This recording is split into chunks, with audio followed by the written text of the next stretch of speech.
Hello, everyone. Welcome to my presentation. Today, my topic is related to the Apple Wi-Fi subsystem.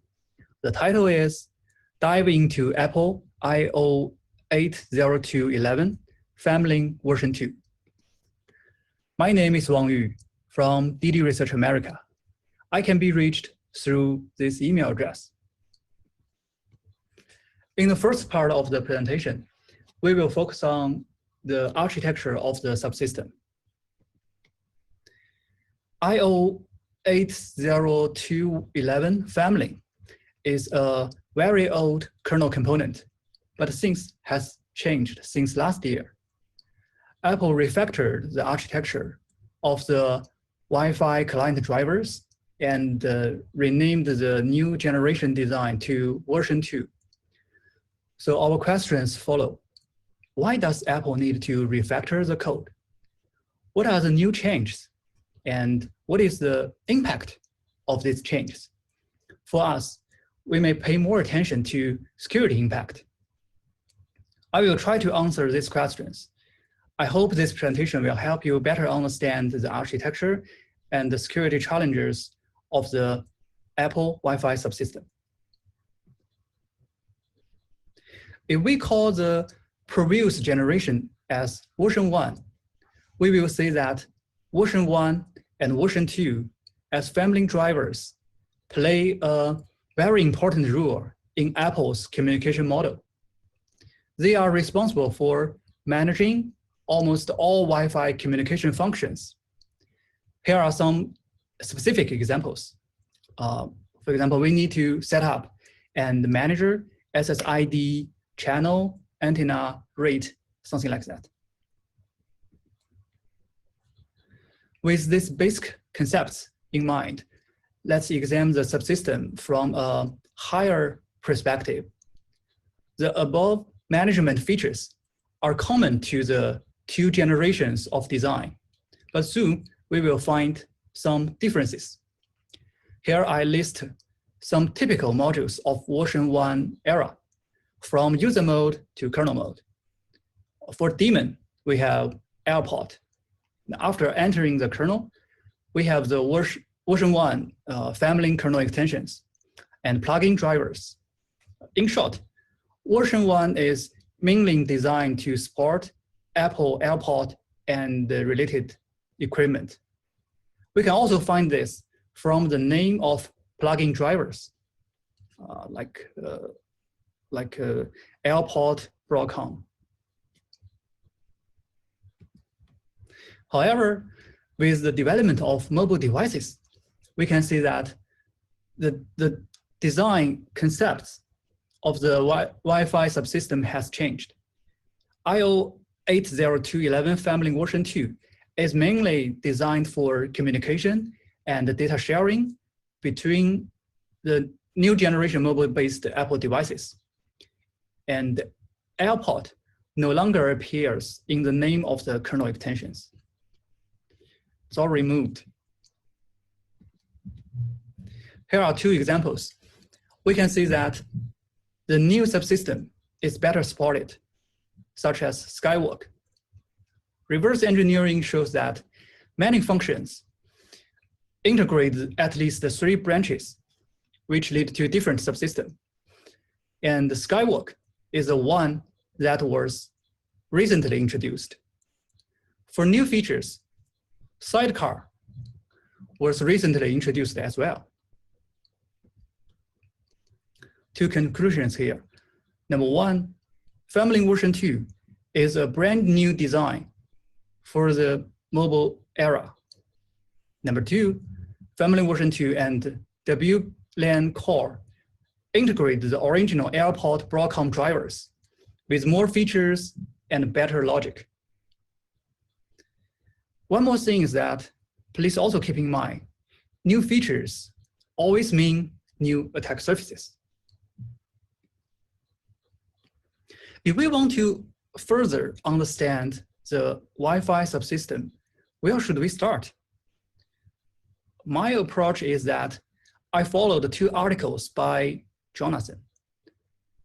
These 2 articles try to build an Wi-Fi compatible framework from scratch. Through this project, we can quickly become familiar with the user mode of the entire Wi-Fi subsystem and the interface of the kernel layer. Personally, I have learned a lot from the compatible framework project. Seeing this, you might say that I'm familiar with this matter because we did many similar projects on Windows platform. For example, in order to combat rootkits and kernel inline hook, we have tried such solutions in file system and network-related functions. Yes, you're right. But before we start, I would recommend reading the following projects, like Intel Wi-Fi for macOS and Voodoo Wi-Fi.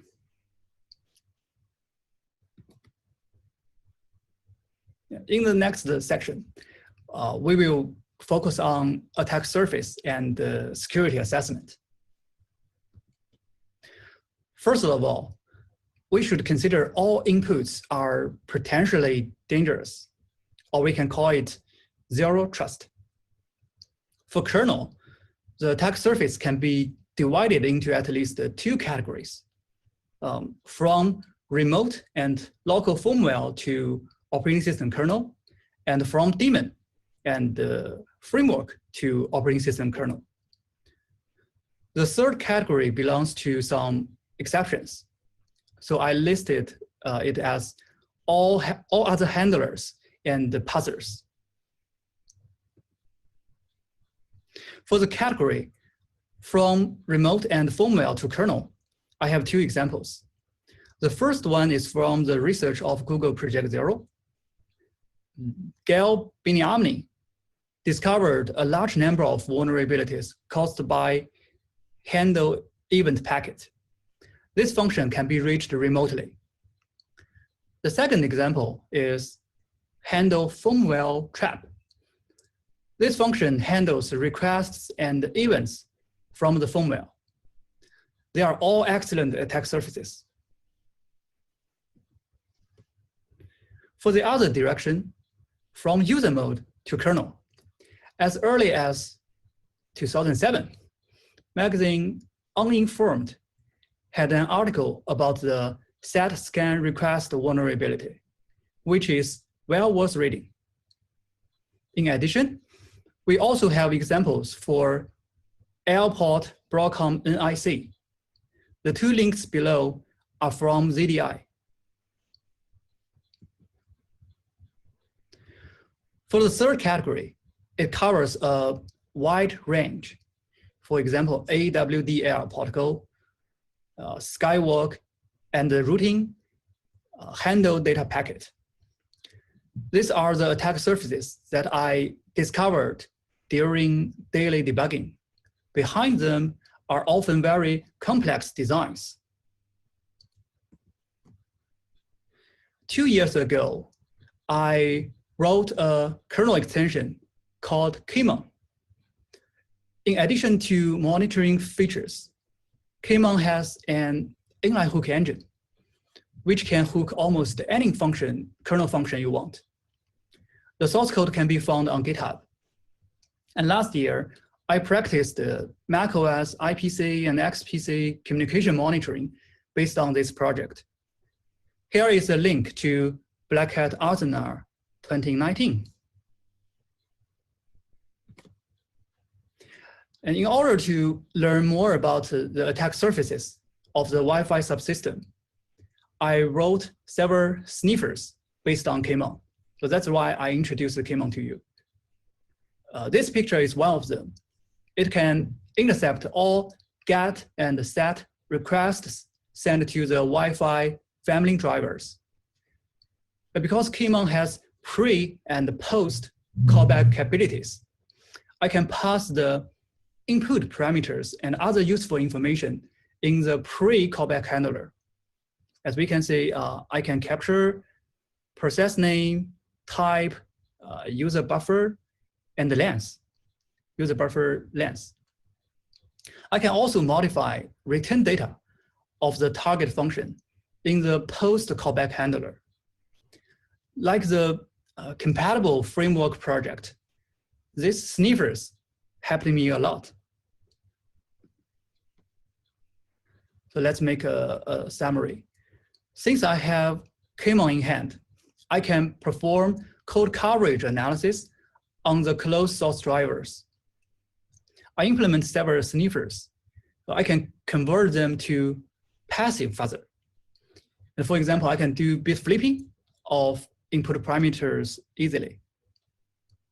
I have compatible frameworks, so I can also convert them to active fuzzers.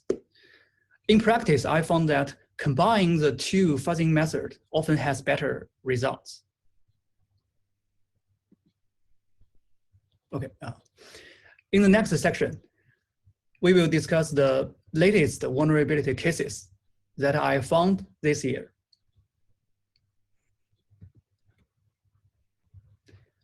So far, I have reported a total of 18 vulnerabilities of the Wi-Fi subsystem to Apple security. And 4 of them were repelled at the end of May.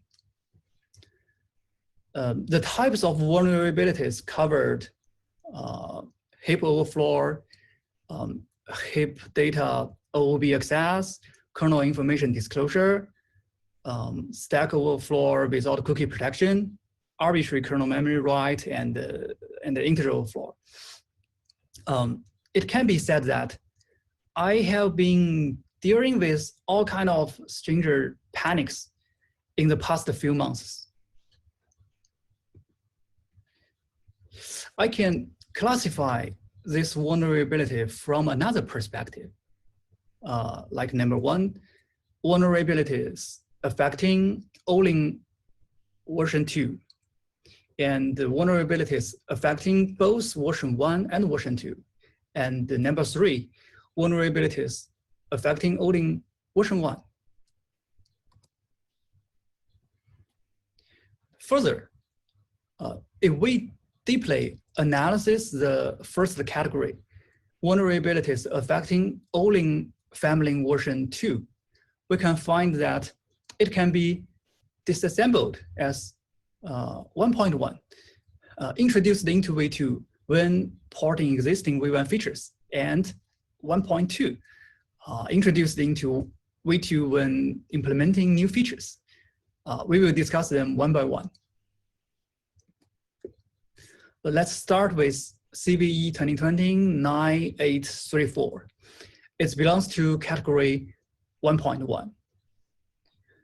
Generally speaking, when I run fuzzer for the first time, usually nothing happens.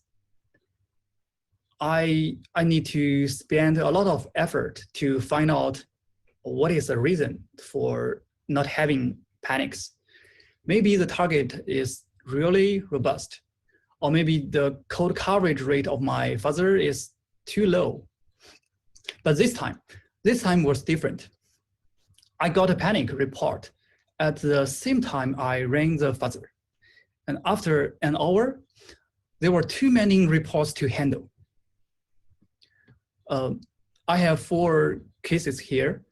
So to save time, let me skip the case 1, case 2, because they are all non-point dereference issue. And case 3, the last panic log seems pretty good. Its call stack is clear, and the instruction that caused the crash seems full of hope.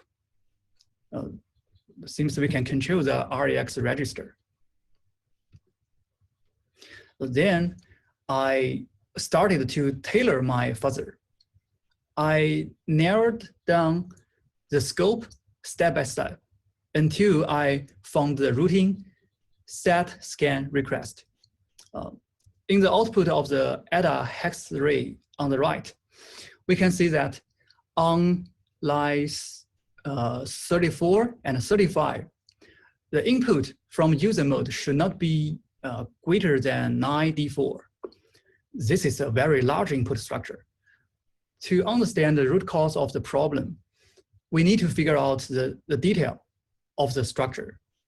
So one challenge I faced at the time was whether this input structure could be clarified through like remote engineering. Soon I found a method. Reverse engineering is feasible. I found debugging information in routing set scan request here, in which a lot of readable strings were submitted to the function cclogstring. For example, on the right side, we can see that the offset 34 of the input structure should be a member called scan type, and the 44 should be a member called number of channels. So we can have a table. We can make a table. As the program continue to execute, we will come to a routine called field scan parameters. This function is responsible for extracting external parameters and feeding the input into an internal structure. The data structure on the left is passed in by callers, and we can treat it as untrusted or tainted data. The data structure on the right is the internal data structure of field scan parameter, which is merges external inputs. I audited each member's copying process one by one until I saw the code on the right. I found a fatal error. On the first line of the picture, which is 179 of the ADA hex3 code, here, the program extracts data from the 44 offset of the input buffer.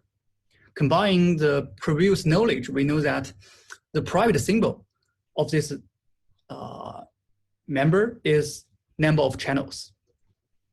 Then the value of number of channels will be stored at the offset 3C, okay, 3C of the internal structure. The key point is the do-while loop that starts at 185.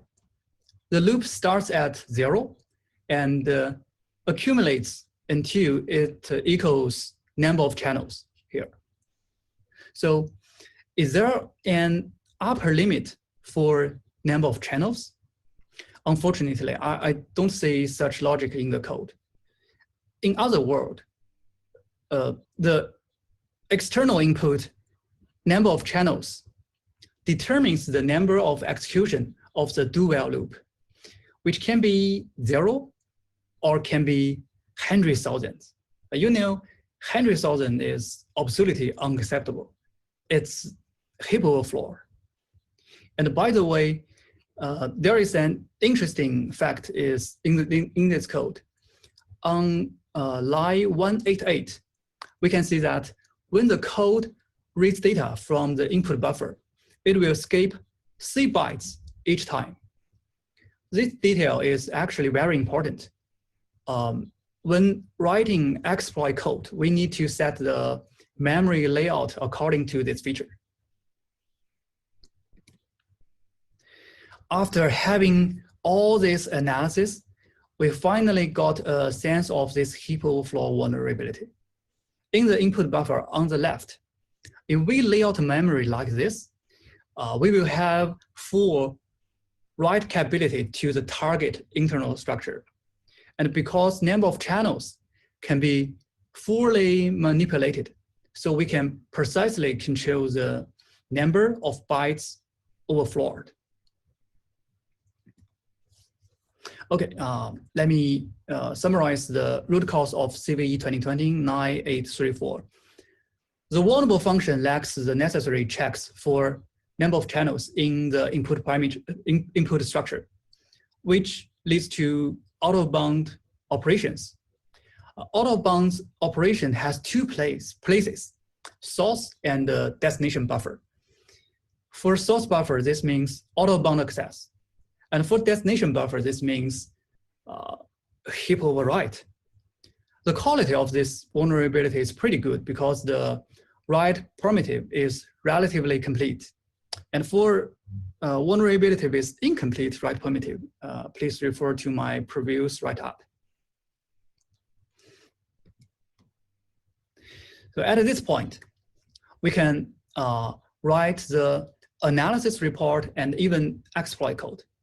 But there are still some unanswered questions, such as, why does the write primitive read from the inputs every C bytes? And what is the meaning of the remaining fields in the input structure? Usually, if I have a new task coming, I will leave a to-do list here, and maybe I will not touch it for years. But this year is really special. Working at home is boring to me, so I found this, the Apple SDK. From macOS X 10.1 to macOS 10.15. It is interesting that the SDK header files of the Wi-Fi subsystem appeared briefly on the 10.4, 5, and 6. Since 10.7, these files have been removed. So we have a very small window to pick at what the 6th file contains. And next, I found that there are some projects that did contain more recent Apple Wi-Fi SDK header files, like High Sierra or even Catalina. So why? Is Apple's SDK code leaked? Not really. After comparison, I found that the code was not from Apple. They are more like the community's reverse knowledge sharing. In order to write compatible frameworks and better support network devices, they reversed a large number of kernel drivers. For example, the interfaces here are all from reverse engineering of family kernel extensions. Well, maybe I can also contribute to the community. This is the 18 interface added by macOS Big Sur. These interfaces represent the latest changes in the platform. So together, we can make the community a better place. Without further ado, let's go back to the vulnerability. With the support of the Apple SDK, we can get all the necessary information, including unknown fields. The previous question was can also answered. The reason for reading every C bytes is because there is a substruct array in the definition of scan data. And the vulnerable routing only wants to copy the channel members. In addition, we can see that here. Here is the definition called max channels, which is 64 in size. So the vulnerable code does not follow the requirements here. I think you may have similar questions as I did a few months ago. Why can such an obvious vulnerability survive to 2020? The answer is that this vulnerability was introduced into V2 when porting the existing feature of V1. And there is no problem with V1 related function. We can see in the picture on the right, there is a limit on the size of the array on macOS Mojave. But for unknown reasons, IO80211FamilyV2 removed the binary check. So this is a brand new vulnerability introduced by developers. A more interesting fact is that this is not the first time that the set scan request function is vulnerable. If you have read the article OSX kernel mode exploitation in a weekend before, you will find this function was attacked 13 years ago. So if Arthur had a time machine at that time, I would suggest flying to 2020. This year is so special. He will be surprised. Okay, the next case is also interesting. It belongs to the category 1.2. I have 3 pictures here. The first picture mainly says the driver allocates over 200 bytes to a buffer called the trapping for. But please note that there's no initialization at this stage. In the second picture, on the right, we finally see the initialization process of this buffer. A routine named handle firmware trap will fill in the trap info with information returned by the firmware. The third picture actually sends this information to the caller. In short, we have 3 functions and 3 steps: allocation, initialization, and extraction. So my question is, can you spot the hidden vulnerability among them? Yeah, I know, boring question. Let me speed up. I only have 40 minutes. These codes make an assumption. The expected execution order is step 1, 2, and then 3.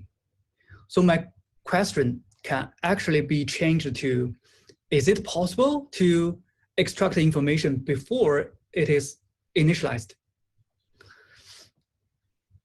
The answer is yes, it is possible. The leaked heap data can exceed 200 bytes, including kernel data, function pointers, and we can see a large number of kernel objects leaked on the right. We need to beat KASLR when writing exploit code. I also tried it. In the figure, we can see that the destination is the buffer to be returned to the user mode, and the source is a trapping for buffer. And at here, the base address of the trapping for buffer has been leaked through heap feng-shui. We can see here, this address, this data is actually the base address of trapping for buffer. So, and then KASLR will become meaningless. Okay, I have a demo of this vulnerability. Please let me play the video.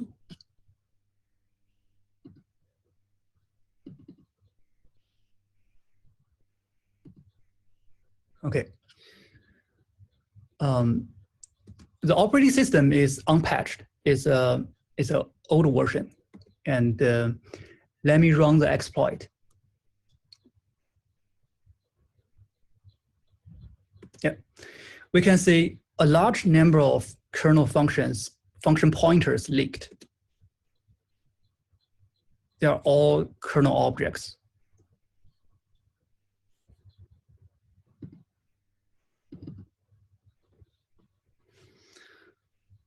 Okay, the following 2 vulnerabilities belong to the second category. Let me make the long story short. I found this problem both on old and new family drivers. The root cause is still related to input validation. These are the panic logs of the 2 versions. we can say when I pass in, for example, database, the function set scanning state will read out of bounds.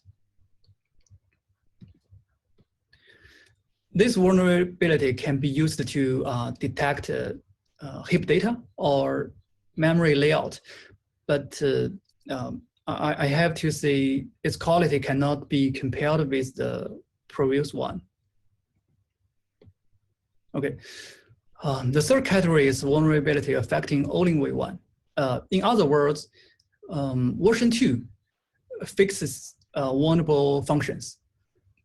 Unfortunately, these important improvements have not been synchronized with other system platforms.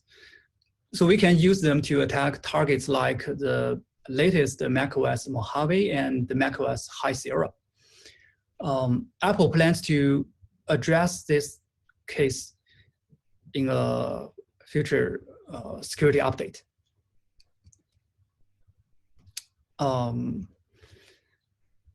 In addition to the above vulnerabilities, I have at least a dozen new 0 days waiting to be fixed, but I cannot share their details this time. Maybe in the future, I will share this interesting and powerful vulnerabilities with you through blog.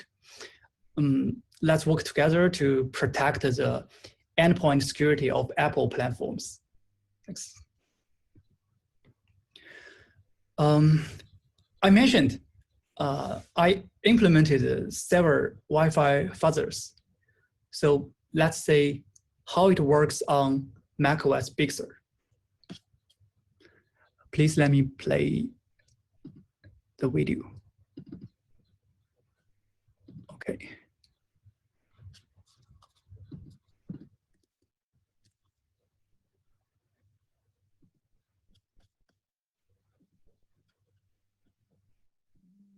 Yes, this video.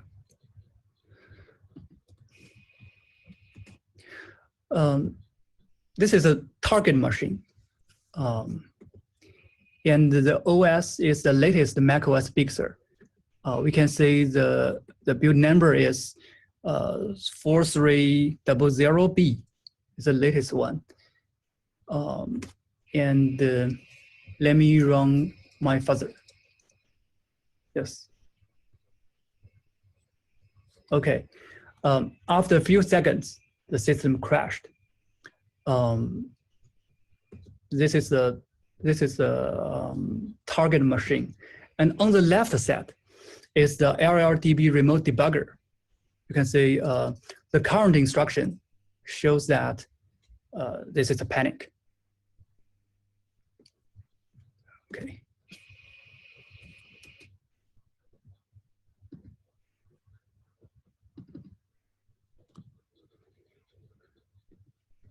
Okay, yeah.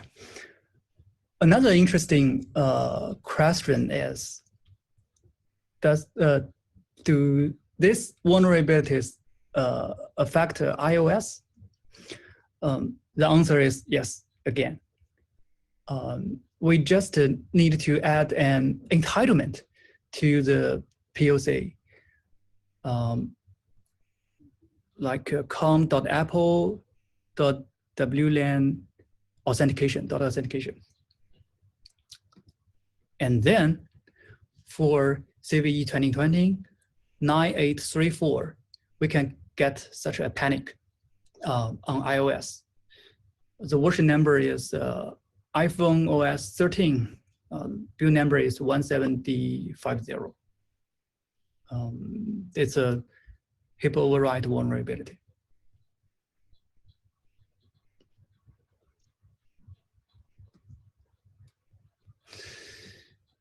Okay, let's move to the last section of today's presentation.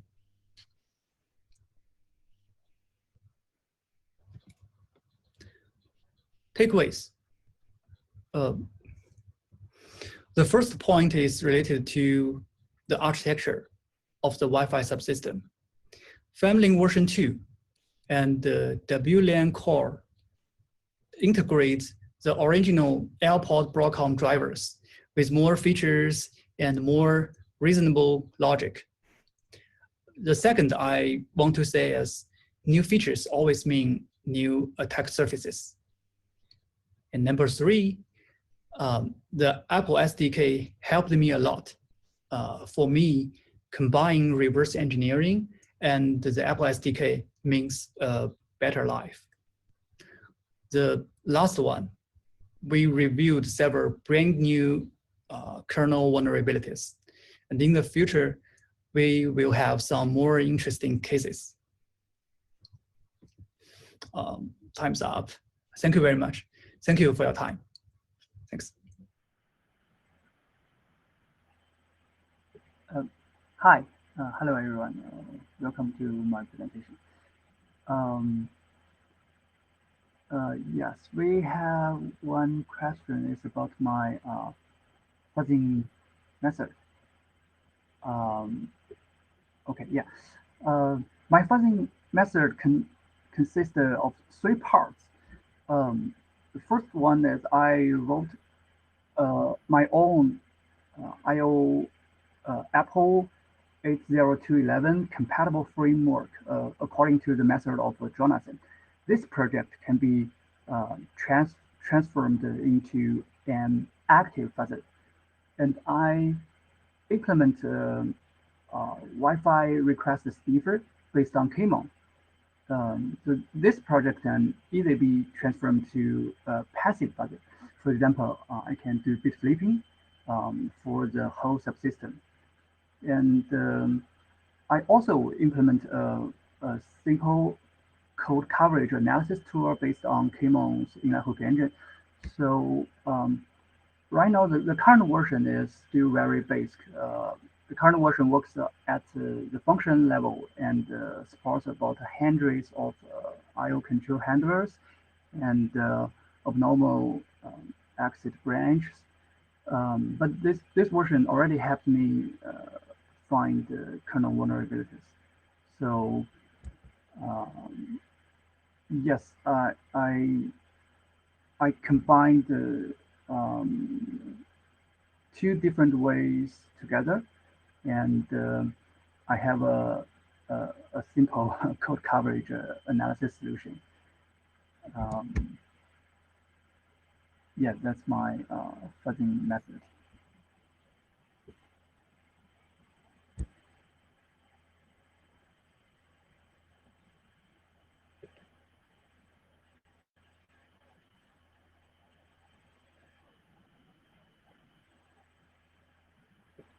Okay. Okay. Yes. Another thing I want to mention is that in this slides I have three CVEs.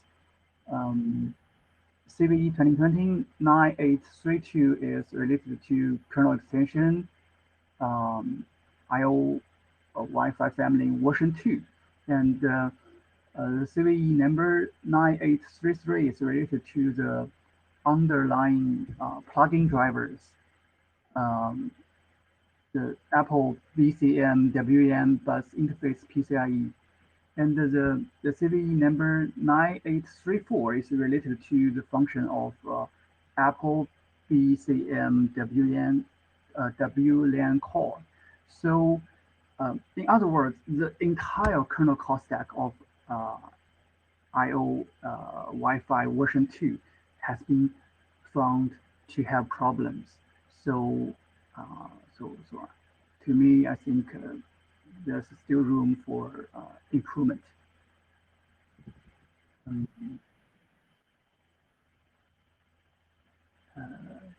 Yes.